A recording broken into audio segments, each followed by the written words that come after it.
एक बार की बात है, जापान में पहाड़ियों के बीच बसे एक गांव में हिरोशी नाम का एक आदमी रहता था, जो कि अपनी बुद्धिमत्ता, दयालुता और कड़ी मेहनत के लिए जाना जाता था। उसमें वह नेचुरल करिश्मा था जो लोगों को उसकी ओर आकर्षित करता था। पर एक बात की कमी उसे हमेशा खलती थी कि उसे वह सम्मान नहीं मिल रहा है जिसका वह हकदार है, और इसकी वजह थी उसकी 6 आदतों का एक समूह जो उसके विकास में बाधा डाल रहे थे और उसे उसकी क्षमता तक पहुंचने से रोक रहे थे। एक दिन वह एक पहाड़ की चोटी पर गया, जहां पर एक जिन मास्टर एक साधारण से मंदिर में रहा करते थे। वह जिन मास्टर उस पूरे क्षेत्र में अपनी बुद्धि और आत्मज्ञान के लिए प्रसिद्ध थे।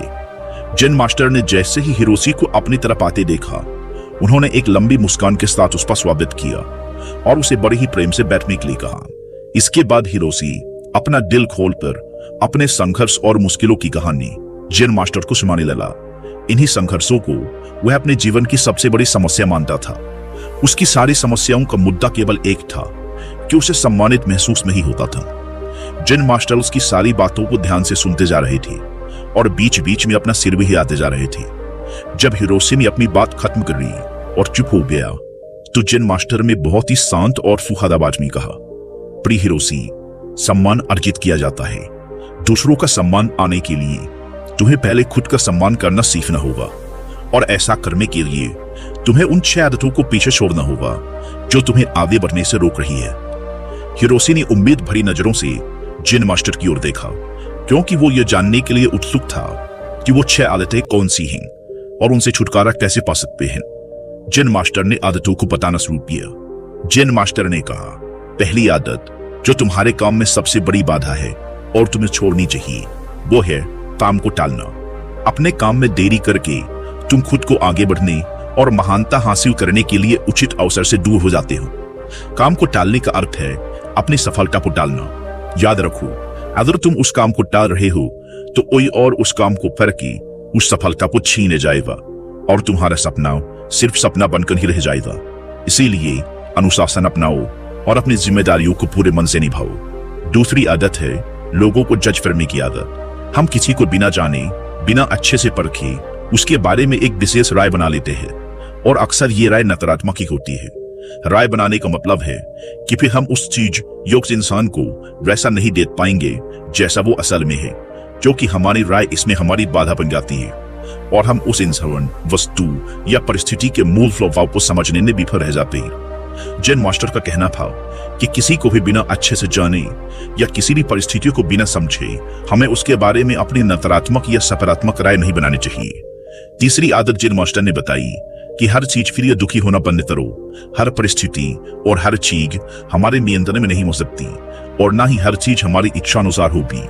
हमेशा कुछ न कुछ ऐसा होता ही रहेगा जो हमारी मर्जी के खिलाफ होगा। इसीलिए जो चीजें तुम्हारे नियंत्रण में नहीं है और जिनके लिए तुम कुछ भी नहीं कर सकते, उनके लिए दुखी होना बंद करो। चौथी आदत है जलन और ईर्ष्या को दूर करो, और तुम्हारे अंदर जो भी शिकायतें, जो भी असंतोष है, उसे भी हटाओ। बेवजह की ईर्ष्या और गुस्सा अपने मन में रखकर हम खुद को ही नुकसान पहुंचाते हैं। इसके कारण हमारे भीतर डर और शंका पैदा होती है, जिससे बुद्धि दूषित हो जाती है और भ्रम पैदा होने लगता है, और भ्रम की वजह से किसी भी काम में सफलता नहीं मिल पाती। इसीलिए जितना जल्दी हो सके खुद को इन नकारात्मक आदतों से दूर करो। 5वीं आदत जिसे तुम्हें छोड़ देना चाहिए, वो है दूसरों को दोष देने की आदत। किसी भी गलती का दोष दूसरों पर डाल देना, ये बहुत ही गलत बात है। इससे समाज में हमारी बहुत ही खराब छवि बनती है और हमारा ध्यान गलतियों से सीखकर आगे बढ़ने की बजाय गलतियों को छिपाने और दूसरों को गलत साबित करने में लग जाता है। जब हमारे साथ कुछ अच्छा होता है तो हम उसका श्रेय लेना नहीं भूलते, तो अगर कुछ गलत होता है तो उसका दोष भी हमें खुद को ही देना चाहिए। दूसरों को दोष देना असफल लोगों की निशानी है। असफल लोगों में ये आदत होती है कि वे अपनी असफलता के लिए दूसरों को दोष देते हैं। अभी कभार ऐसा हो जाता है कि किसी और की गलती की वजह से हमारा काम बिगड़ जाता है, लेकिन जब कोई व्यक्ति अपनी असफलता के लिए बार बार किसी और को दोषी बना रहा है, तो समझ लेना कि इसमें किसी और की नहीं, बल्कि खुद उस व्यक्ति की ही गलती है। अपनी गलती को मान लेने से हम छोटे या कमतर नहीं बन जाते। इसीलिए अपनी असफलता पर किसी और को दोषी बनाने से अच्छा है अपनी गलती को मानो और उससे सीखकर आगे बढ़ो। 6वीं और आखिरी गलती है दूसरों से अपनी तारीफ सुनने की आदत। हम दूसरों को दिखाने के लिए अक्सर कुछ न कुछ नया करते रहते हैं। हर चीज के लिए हम चाहते हैं कि लोग हमारी तारीफ करें, हमारे बारे में अच्छा बोले, और हम जो भी काम करें लोग उसकी प्रशंसा करें।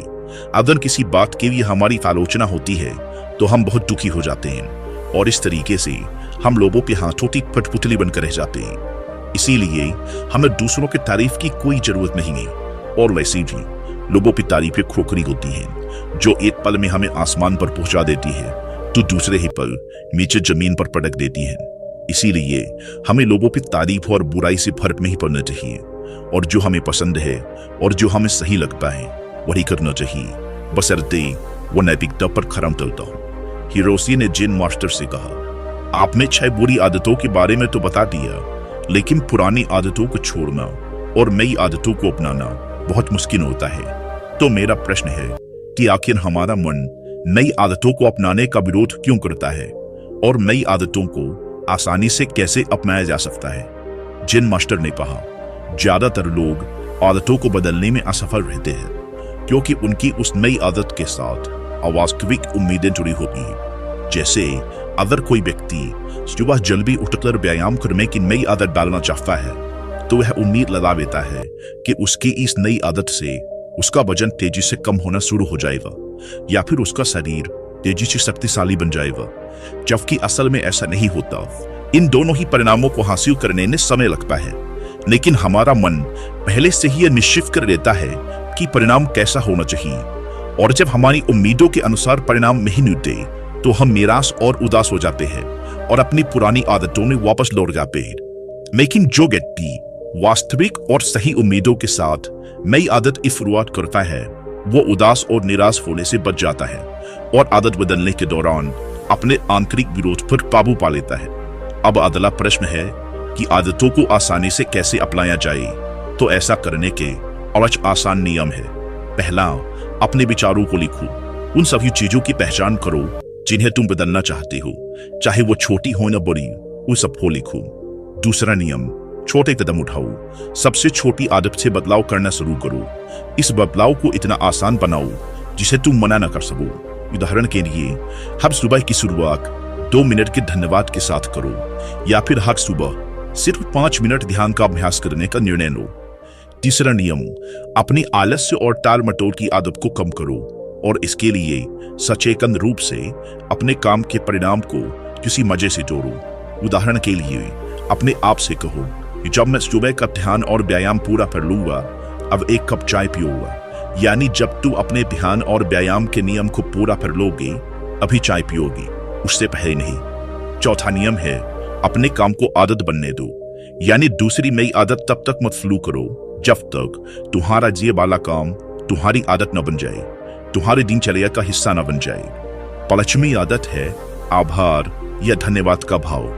तुम जिस भी आदत को अपने जीवन में बढ़ावा देना चाहते हो उससे जुड़ी चीजों के लिए ब्रह्मांड या उस परम शक्ति का आभार व्यक्त करना शुरू कर दो।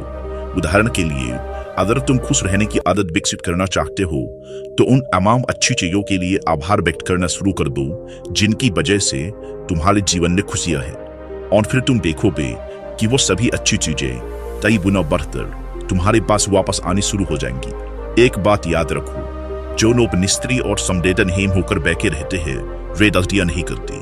गलतियां भी वही लोग करते हैं जो कुछ नया करने का प्रयास करते हैं। गलतियां करना और उनसे सीखना मानव जीवन का हिस्सा है। इसीलिए गलतियां करने से डरो मत, लेकिन एक ही गलती को बार बार दोहराना भी मूर्खता है। जेन मास्टर ने आगे कहा, अब मैं तुम्हें 10 ऐसी आसान आदतों के बारे में बताऊंगा जो एक आसान